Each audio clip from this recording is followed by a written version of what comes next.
ሪፕሬዘንታቲቭ የነሱ ተወካይ ሆኖ የሃይማኖት ወኪል ሆኖ ቤተመንግስት እንደተቀመጠ አድርገው እየቀሰቀሱና እየሳሉ ከህብረተሰቡ ላይ በቁም እየዘረፉ ውንብድና እየሰሩ ሀብት ያከበቱ እጅግ ለማየት የሚደንቅ ቤቶች ውስጥ የሚኖሩ በጣም ቅንጡ መኪናዎችን በብዙ ሚሊዮኖች አውጥተው የሚገዙ ለዚህ ቸሮታ ለዚህ ውለታ ደግሞ ለአብይ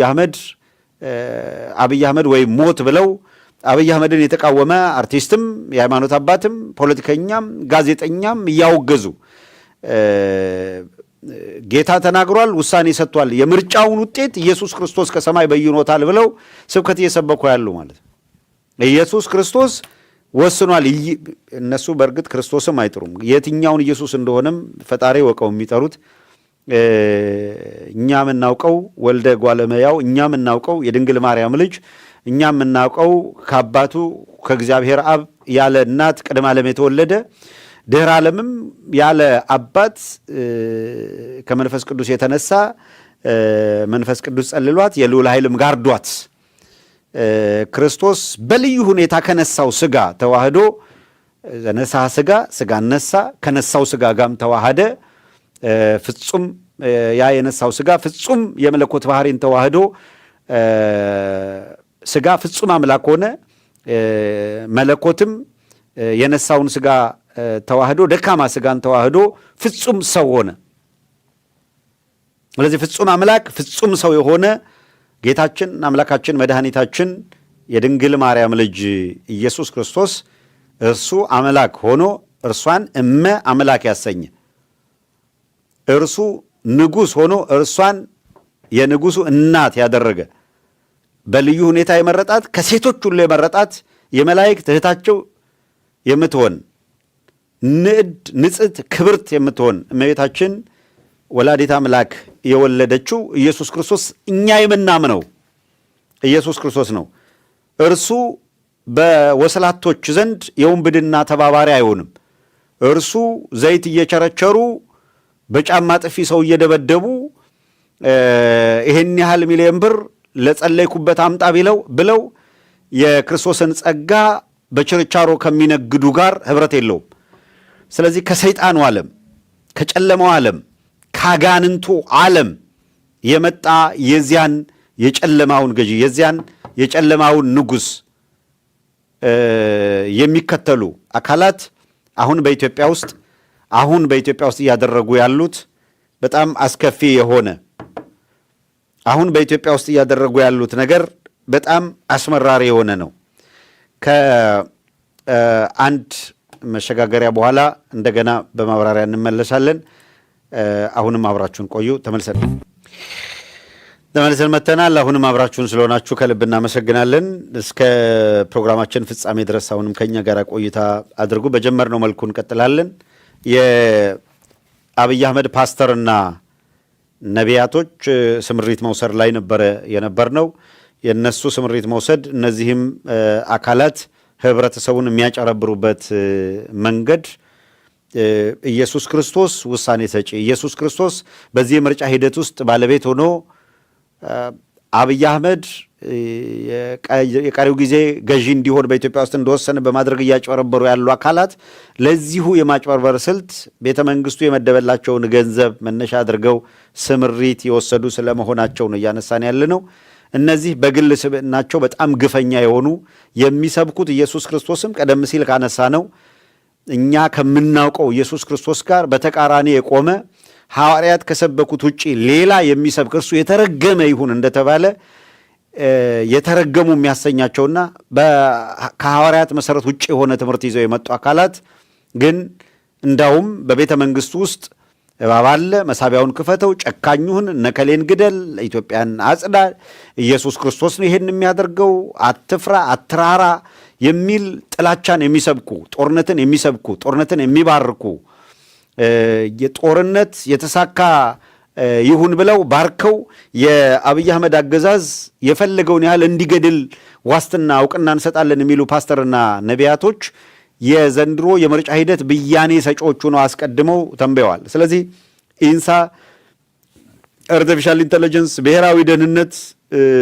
ተደምረው ከጠቅላይ ሚኒስትር ጽሕፈት ቤት ጋር ሆነው ካዋቀሩትና ከሚመሩት ከዓመት በፊት ከተደራጀው ኃይል እኩል በኩል ሌላኛው በሃይማኖት ሽፋን የተደራጀው አደገኛ የወንበዴ ቡድንም የዚሁ የምርጫ ሂደት አካል ነበረ። ስለዚህ እነ እሁሩ ምናልባት የዚህ ሂደት አካል እየሆኑ እንደዚህ ያለ ውንብድና እየሰሩ ከሆነ በታሪክ ሂደት ውስጥ ቢያንስ ሞግተን ትላንት የጃንሆይ ዘመን ሲነሳ በጃንሆይ ዘመነ መንግስት የነበሩ ታላላቆቹ እነ ኳሜ ንኩርማን የመሳሰሉ በፓንአፍሪካኒዝም ወይም በአፍሪካ አንድነት ጉዳይ ላይ የገነነ ስም ትተው እንደሄዱ ሁሉ እነ ኡሁሩ ኬንያታ የተጨማለቀ በደም የተጨማለቀ ታሪክ በነጻነት ምድር በኢትዮጵያ ላይ ለአፍሪካ ነጻነት ትልቁን ድርሻ የወሰደች ሀገር ግን የአምባገነን መጫወቻ እንድትሆን በአንድ ወቅት ኬንያን የመራ አካል አሁን የውንብድና አስተባባሪ ሆኖ እንቅስቃሴ አድርጓል ብሎ ታሪክ መዝግቦት እንዲያልፍ ለማድረግ ጥረት ማድረግም ቀላል ነገር አይደለም። እንቅስቃሴዎች በጣም ጎልተው መውጣት ይኖርባቸዋል። ሰኞ ወይም ከዚያ በኋላ ባሉት ጊዜያቶች እነዚህ አካላት ወደ አዲስ አበባ መጥተው ምርጫ ያለ ለማስመሰል መግለጫ ይሰጣሉ። ያን ተከትሎ ምናልባት አብይ አህመድም እነዚህን በግፍ ያሰራቸውን አካላት ድል ማድረጊያ እንግዲህ ሲያስር ኢማጂን ባለፉት ጊዜያቶች ዴሞክራሲን ለማፈን አማራን አንገት ለማስደፋት የአማራ ኤሊቶች ጋዜጠኞች የታሰሩት እንግዲህ ከሃይማኖትም ከጋዜጠኞችም ከሰብአዊ መብት ተሟጋቾችም ከፖለቲካ ድርጅት መሪዎችም ከመምህራን ከሐኪሞች ከሁሉም መስክ ላይ ኤሊት የሚባሉት ክሪሚ ኤሊት የሚባሉት ወሳኝ ሰዎች ናቸው ተሰብስበው በየእስር ቤቱ እንዲማቀቁ እየተደረጉ ያሉት።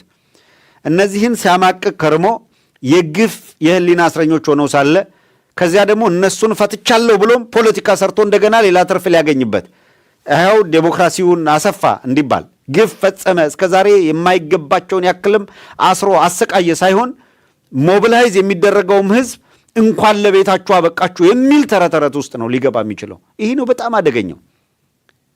እንኳን ለቤታችሁ አበቃችሁ እንኳን ደስ አላችሁ ምናምን በሚል የደስታ ሊሆን ይችላል እንቅስቃሴው፣ ዜና ሁሉ የደስታ የእንኳን ደስ አላችሁ ዜና ሊሆን ይችላል። ማንኛውም እስረኛ ወጥቶ ወደ ቤቱ ሲገባ ከቤተሰቡ ጋር መገናኘቱ ትልቅ እፎይታ አለው። አገዛዝ በግፍ አስሮት ሲበድለው ሲጨቁነው ሲያሰቃየው የነበረ አካል ከሰፊው ከጠባቡ እስር ቤት ወጥቶ ወደ ሰፊው እስር ቤት ሲቀላቀል በህዝቡ ላይ ያልተቋረጠ ጦርነት እየተካሄደ ባለበት ለአገዛዙ ማመስገኛ ዴሞክራሲ ሰፋ ወይ እንደዚህ ሰፋ የሚል ነገር ሊያደርጉ ይችላሉ። እስረኞች ቀደም ብሎ ቤተሰቦቻቸው ካልነገሯቸው እስረኞቹ በሚወጡበት ጊዜም የተለያዩ ሚዲያዎች ኮንታክት ሊያደርጓቸው ይችላሉ። ስለዚህ እስር ቤት ቆይተው ስለወጡ ቢያንስ በዚህ ጊዜ መውጣታችን ጥሩ ነው ብለው ስለሚያስቡ እንዳይሳሳቱ እናመሰግናለን የሚል ቃል ካፋቸው እንዳይወጣ አስሮ ያሰቃያቸው አካል እንደገና ፖለቲካ ሊሰራባቸው ከእስር ቤት ሲያስወጣቸው እሱን የሚያመሰግኑበት አንዳች ምክንያት የለም።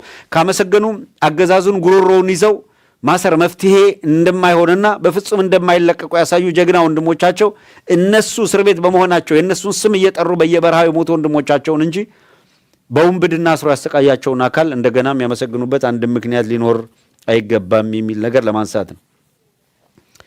እንግዲህ ሌላው በእነዚህን ካነሳን በአዲስ አበባ ጣፈንታ ጉዳይ ላይ የጨፌ ኦሮሚያ ያደረገው ሚስጥራዊ ስብሰባ ግን አዳነች አበቤ እንዴት ጎተት አድርጋ ኦፊሻል ይዛው እንደመጣችን ይሄ የምርጫ ማነው የአገራዊ ምክክር ኮሚሽን በሚል ያቋቋሙት ቡድን ዋነኛ ተልእኮና ዓላማው አብይ አህመድ ራሱን ንጉስ አድርጎ መቀባት ይፈልጋል። የኢትዮጵያን የፖለቲካ ስርዓት ፕሬዚደንሻል ማድረግ ይፈልጋል ብለናል። ከዚያም ልክ አሁን እንደምታዩት ለብቻው ሁሉን ተቆጣጥሮ የምርጫ ሲስተም ዘርግቷል። እንዴት ማኒፑሌት ማድረግ እንዳለበት ዲጂታል የሚል ሲስተም ሁላ ሲዘረጋ ቆይቷል። አሁን ለመሞከሪያ እንደ ፓይለት ፕሮጀክት በአዲስ አበባ በድሬዳዋ ወዘተረፈ በባህር ዳር ወዘተረፈ እየሞከርን ነው ያሉ እንደቆዩት ታውቃላችሁ። ከዚያ በኋላ ይሄው በዚህ ምርጫ ተሞክሮ እንዲህ አይነት ውጤት ተገኝቶበታል በሚል በቀጣይ የሱ ፕሬዚደንሻል ምርጫ ይባልና አንድ እጩ እንግዲህ ያስቡት 8 ዓመት ገና ወደ ስልጣን እንደመጣ የመሪ የስልጣን ዘመን ይገደባል የምትል መፈክር ሲያሰማ ነበር። 8 ዓመት አገሪቷን ከገዛ በኋላ ተጨማሪ ቢያንስ 10 ዓመት የሚገዛበት የፕሬዝደንሻል ስርዓት አምጥቶ አንድ ፕሬዝደንት ከሁለት ተርም በላይ መግዛት የለበትም እያለ ነው። አሁን ይሄ ልክ ጥሩ ነገር እንዳደረገ አድርገህ ከበሮ ትመታለህ። ያ ማለት ምን እያለ ነው ያለው? 8 ዓመት ገዝቷል፣ 8 ዓመት ቀጥቅጦሃል፣ ተጨማሪ 10 ዓመት ለመቀጥቀጥ ይሰራል። ከመንግስቱ ኃይለማርያም በላይ 17 ነው፣ እሱ 18 ሊገዛ ይፈልጋል ማለት ነው በቀላሉ።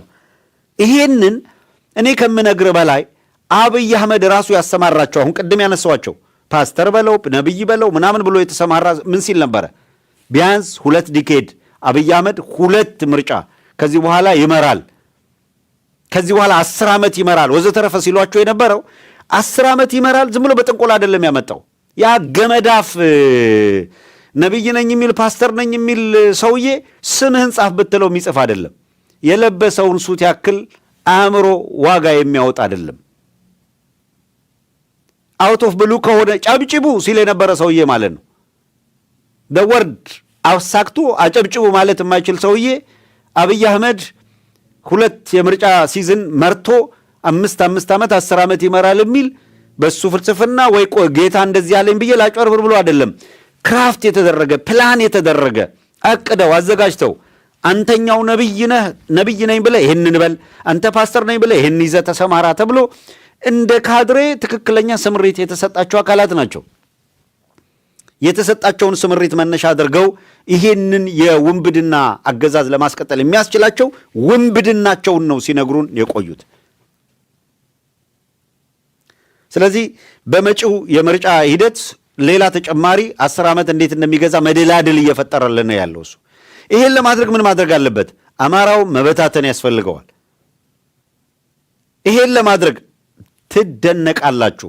እውነት ለመናገር አብይ አህመድ ሪቪል እየተገለጠ በሄደ ቁጥር ማን ነው የሚለውን ታየዋለ። ሰምታችኋል።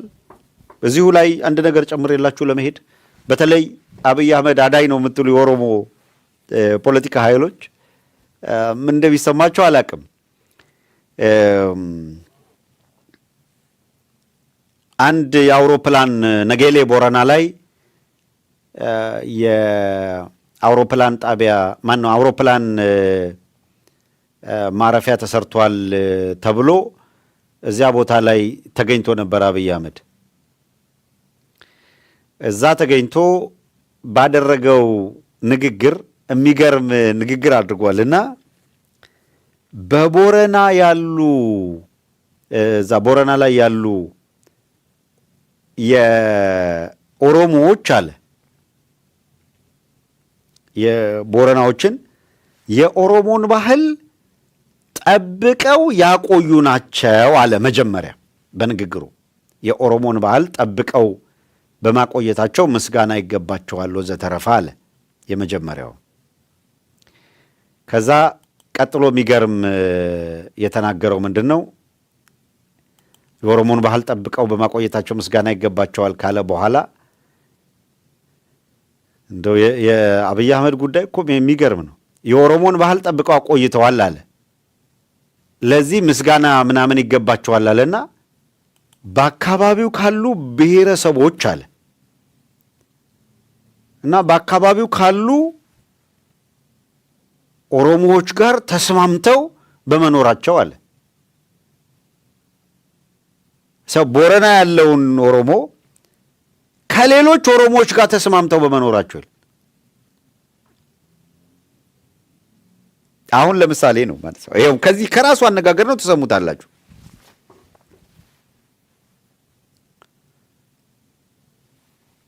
እንውሰድና ባህር ዳር ያሉ አማራዎች